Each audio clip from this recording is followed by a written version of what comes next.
Hey YouTubers, how's it going? Welcome back for day 2 of woodworking.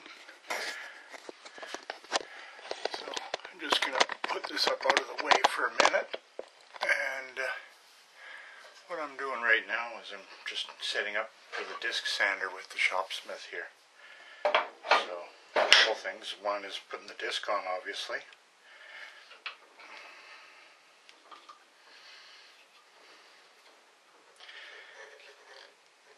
Obviously, I also don't need to be running the bandsaw, so I can disengage that by sliding the headstock away, which disengages that drive shaft. Don't actually need it quite that far because I want the access to the table.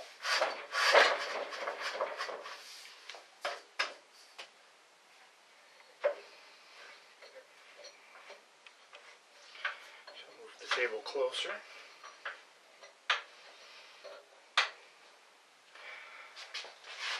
and drop it down,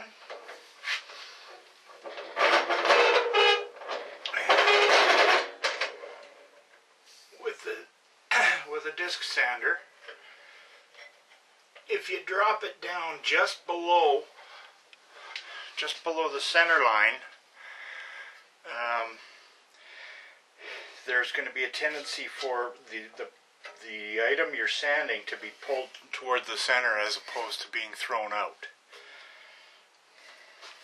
And I'll adjust the speed.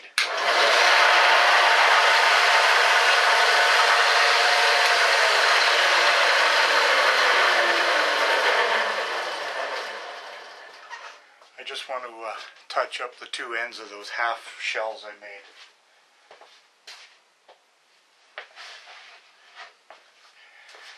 They are very close to what I want, but I cut them with the bandsaw, so I just want to make sure they're true, give me a good gluing surface.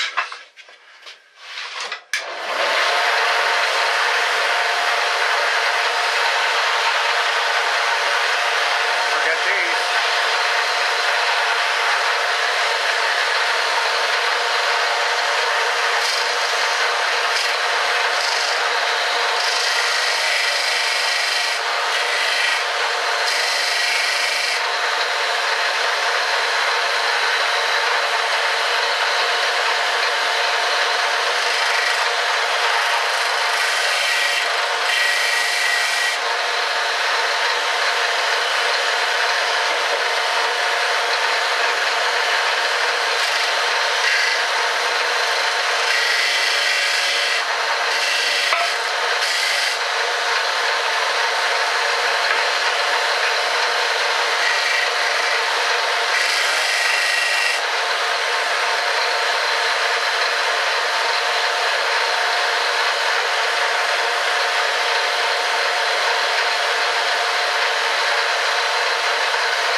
If those pieces were straight and had 90-degree angles, I would obviously set up a fence or the miter gauge to do it right. But because they have a radius on them, I can't really do that, so I have to do it by hand. But as you'll see, the results are,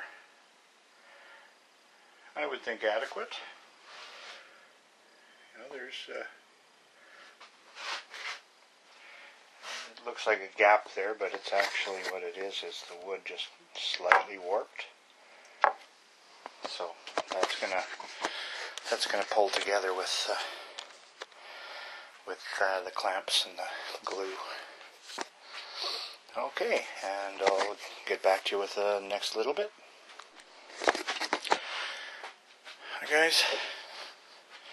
Skipped a few steps here, but here's what I've got assembled. The two half shelves here are doweled this way, and then this little support here is actually doweled in that way, helping hold this shut. I've got it done on both sides and it's clamped. And this the kind of glue I'm using, where is it here? It's water resistant, and it cleans up with water, or I can just scrape it off when it's dry, so I'd rather scrape it off. It's going to be stained, or a real dark brown stain when it's done, so the joints aren't going to show. Plus this is the bottom piece anyway. Once this is dried and set up, I can mark and drill this to screw it to this piece here. And then I only have one piece, and that's the piece I'm going to be making next. So I'm going to shut down pretty soon for a bit of a rest, but what I'm going to do in the meantime though is I got, like I mentioned, I have a part to make here with the Shopsmith.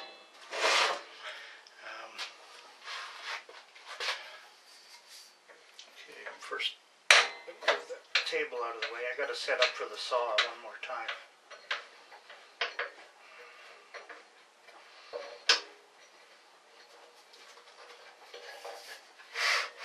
That goes out of the way.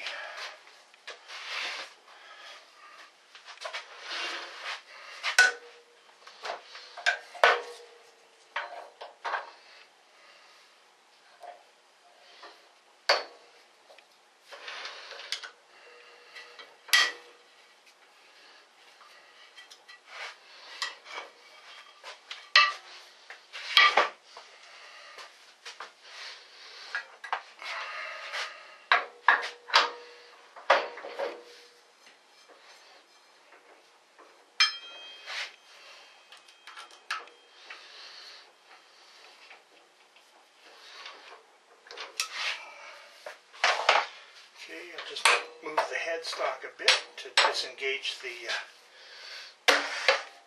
drive shaft on the bandsaw. I can lock that in place. Bring this back.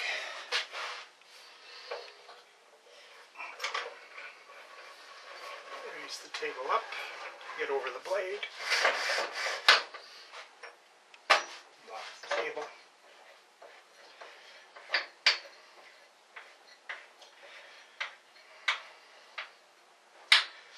And lower it down.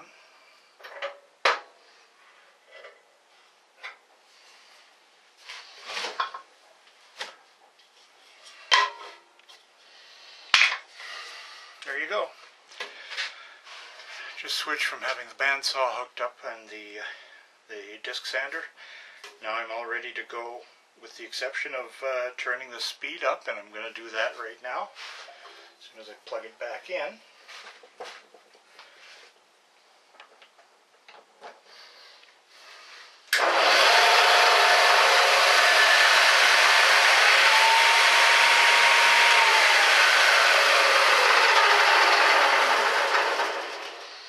There you have it. I'm back to a table saw.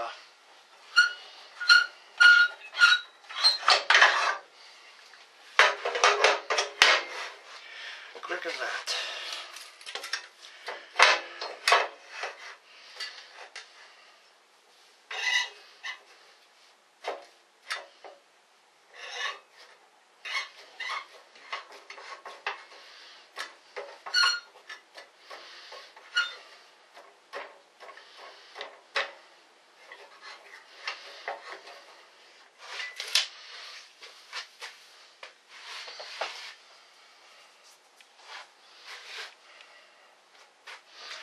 Got to move it out from the wall a bit. So just a couple of kicks on the step pedals here. Rolls out.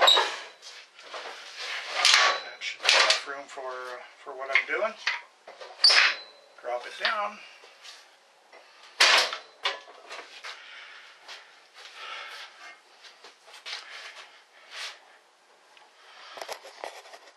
And we are again ready to go.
Okay, one thing you might have noticed is I'm not using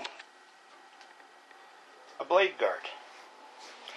And this is the least of your worries. You've got the whole blade exposed underneath here. Reason being, when these machines were built in 1953 or whenever, they didn't have guards on a lot of equipment. And this machine was no exception.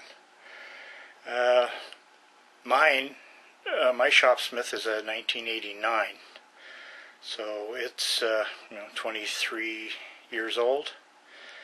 It has the guard, and the guard will actually fit on this old machine without modifications, the way they've done it.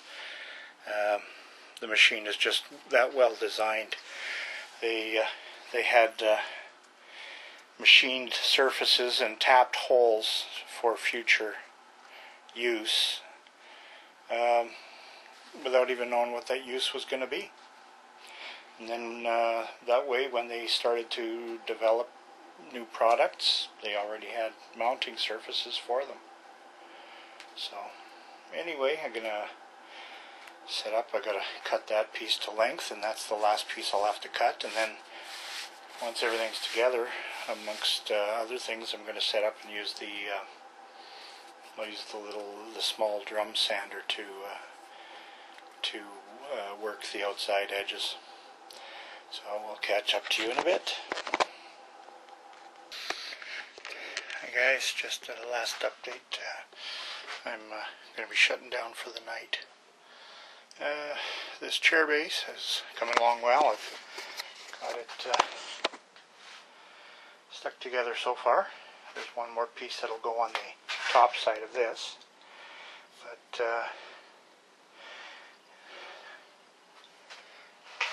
can you tell by the screws I tend to overdo it? Do I really need that many screws? No. And yes, they are all measured and spaced out because I'm a little anal that way. Anyway,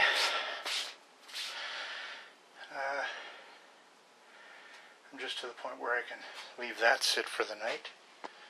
Make sure the glue is shut.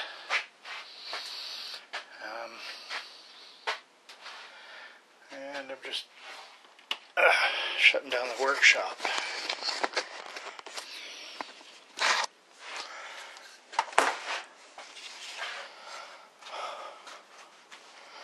I'm not even sweeping the floor tonight. I'll sweep it in the morning.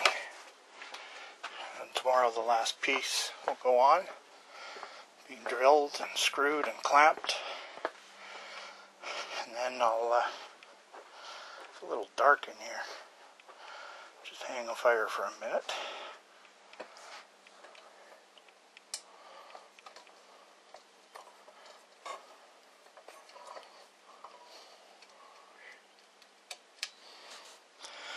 Okay, here we go.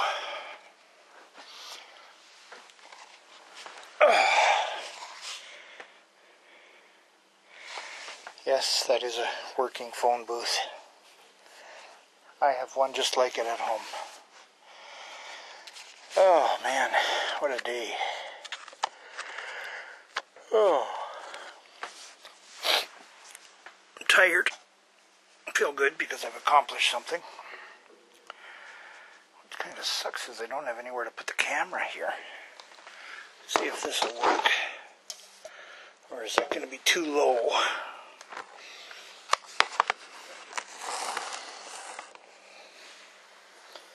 That's not bad, except I'm going to look like I'm huge. Okay.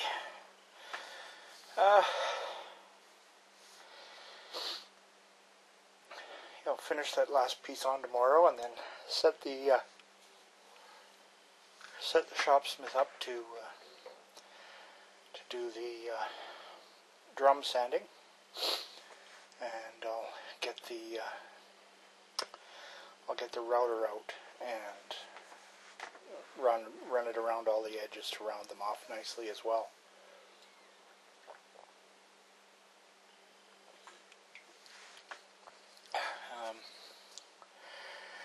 I didn't bother keeping track of the hours. Just usually I used to, but you know what for? I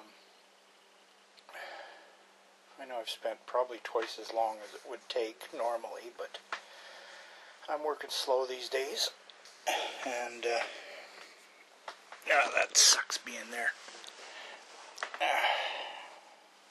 Table's right in front of me here and in the way.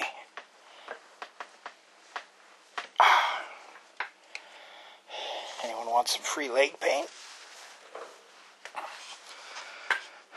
I got plenty.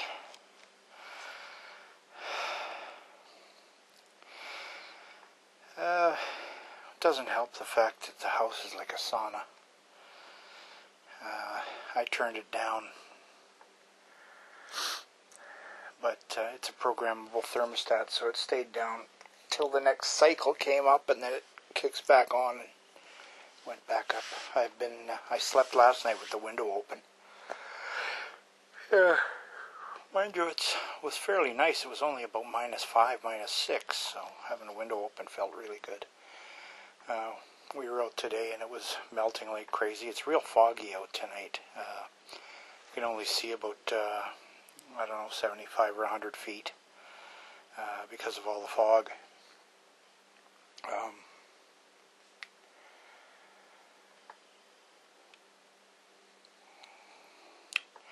Tomorrow, Thursday, I should be able to finish that thing up and get it sanded down to the final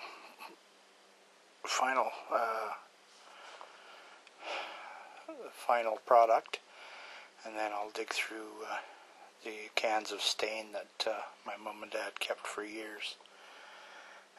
I went through it last year and got rid of about 20 cans of paint and stain that had gone hard,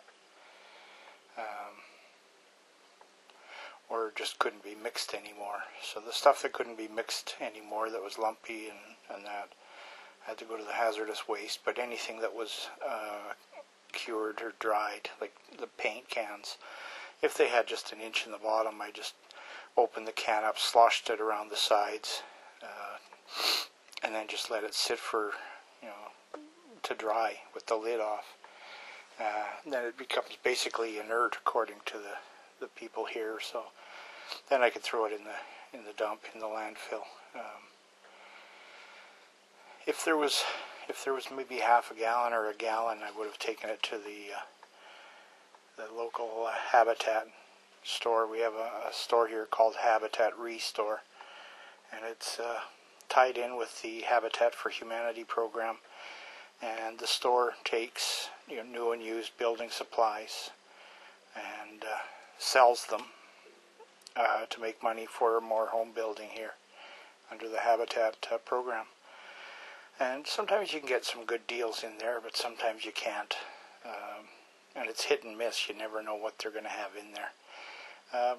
One of the things that they do get is factory seconds with windows, or they'll get windows that were made for a house that then for whatever reason they were custom made and weren't delivered. Maybe they were wrong or things like that. So the companies that make stuff like that give it to them and write it off.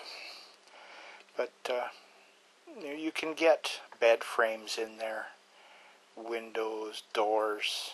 Doors kind of hit and miss what you can get.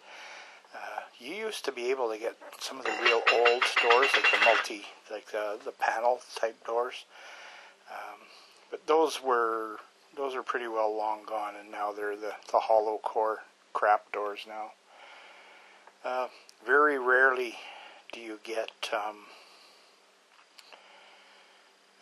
kitchen cabinetry. I guess people watch those home renovation shows where they take sledgehammers to those countertops, and hammering them apart and the mess you have to clean up afterwards, it's faster to take them out. Grab a screwdriver or grab a drill, throw a screwdriver bit in it and a dozen screws, take it off the wall, give it to Habitat for Humanity. Maybe someone can use it for a cottage and they'll buy it from them, or maybe, who knows, but just to smash it senselessly. Well, I know it's for TV, but, grab a fucking brain. There are people around here that need homes and around the world, and countertops and counters that are perfectly fine, except the people want new ones. They beat the shit out of them. But this Habitat store, hardware, a lot of hardware, hinges, door handles for doors and drawers for cabinets and that. They usually have quite a bit of that. And they'll have some used tools, but not very much. The tools tend to be fairly high priced. But like I say, it's really hit and miss whether you can find anything. And one of the good things about it is in the section where the windows and doors are, is the staff that works there measure everything and mark on it what the dimensions are on the sides. So when they're stacked up along a wall, you don't have to pull them out and measure. The measurements are written right on them with marker. So that helps. My old house, my first house, I had the living room and dining room had these fiber tiles, and they were an oddball tile that I couldn't get anywhere, and I needed to replace several because I'd had a pipe burst, freeze and burst in our bathroom, which was on the second floor. And that water, obviously, it came down into the living room, dining room, and damaged some of these fiber tiles. These tiles were, I think, 12 inches square or so, kind of like a tongue and groove thing. Well, I went to the local building centers, and they didn't have anything like that. And, I was getting the house ready to sell. I left the damaged tiles up there and thought, not a big deal. But when, I was going to paint the ceiling, and these tiles had gone too fibrous from the water. And had swelled up, so you could tell that they had been damaged, and I wanted to replace them. So I went to the Habitat restore, and showed the guy, one of the guys working there, the tile, and I said, I need to get, about 6 or 8 of these tiles minimum. The other ones I could salvage, but I needed about 6 or 8. But ideally, I had about 15 or 20 that were stained. But the 6 or 8 that were swollen, were painting. It would have shown up. And the guy just, without even blinking, he just, those tiles are over here, and he walked over, and there was a stack of them on the shelf, and there must have been 4,000 of them. New ones, probably 60% of them were new, covered in dust, but they were brand new, had never been put up. You could tell by the edges. And so I got about 20 of them, so I could do all the ceiling, and they were 25 cents a piece. So, what can you do? Throw $5 and get these. It would have been worth paying $1 or $2 a piece for them, for what I got. But that's what they were charging for them. And once in a while, when they have too much of something, they'll have a sale. Haven't been in there for probably a year now, but it's an interesting program. It's it's a smart program, and the money goes for a good cause. Anyway, I'm going to shut down and go upstairs, take it easy, and I'm not posting this right away, so this is actually February 1st, or is it the 2nd? I don't know. It's Wednesday, February 2012. So, I don't know. I'll shut down and take it easy. I'm still at my mom's. I'm going to be here till Friday. And if I can get this done, I have a couple of little things I can do around here for Mom as well. Things I wasn't going to do now because the weather. I have to replace all the toe caps on all the stairs down to the basement and into the back hall. They're rubber and they're starting to split. And they had just been tacked up a couple of times with roofing nails into the front of the stairs. My dad did that just before he had a stroke. Had done that and was going to wait till summertime and peel them all off and get the weather or the compacted cement out and take the time and replace them all. So I guess it's been like that for 4 or 5 years now, so I might as well do it. We'll have to see. It's supposed to be around 0 or +1. So if it's warm enough that I can open the back door, and the back door is right there, and open the window on the outside storm door so we can have the fresh air, I might do that tomorrow. We'll see. It all depends on getting this chair base done first, though. And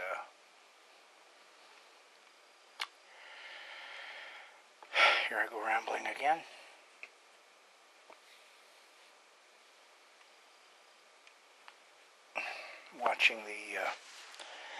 Watching some of the video that VW Darren was posting about doing those little bits of paint job there, and also he was showing a little bit on that Hyundai.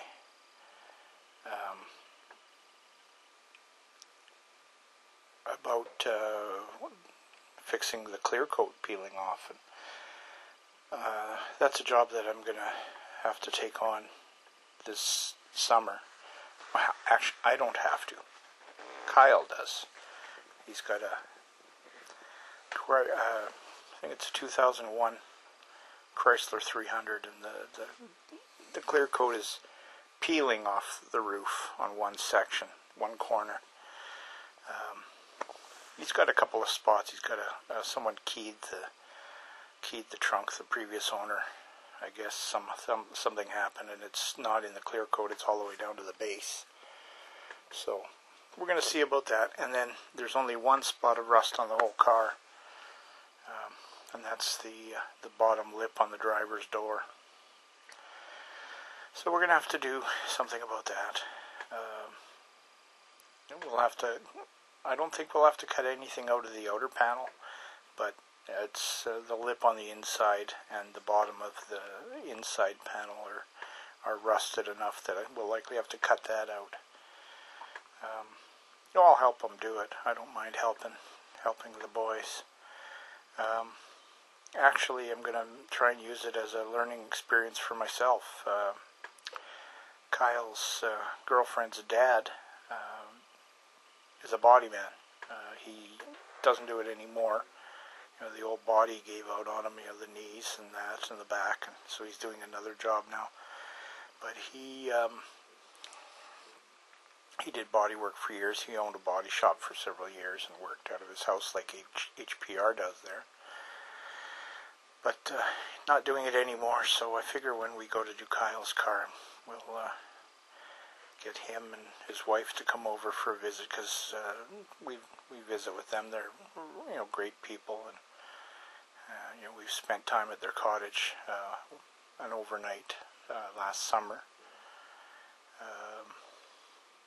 We were just out driving, and we ended up, while we were taking Kyle out there, and they had lots of room, so we stayed. So we'll, get a couple of bottles and maybe a case of beer or two, and throw it and keep it nice and cold, and get some big fat ass steaks for the barbecue, and say, okay, teach me. Am I doing this right? Don't do it. Show me how to do it.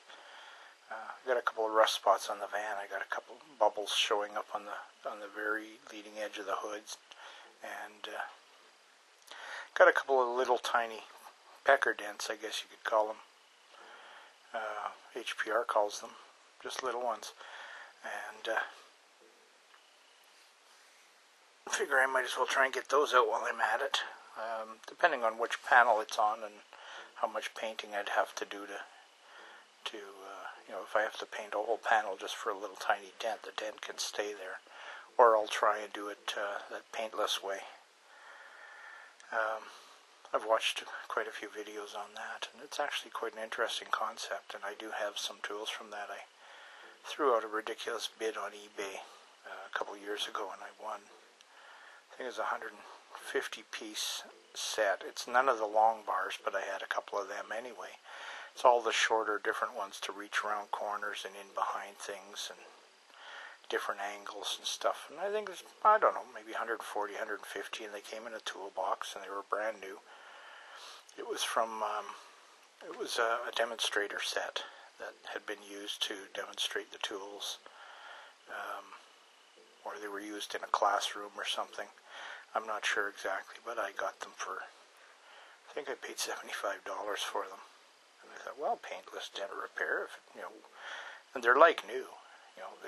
If they were used for a classroom, it was likely one class of maybe 10 evenings or something. There's only a handful of them that show any scratches or anything on them. So anyway, I'm rambling into another subject. So I'm going to shut her down and catch you later.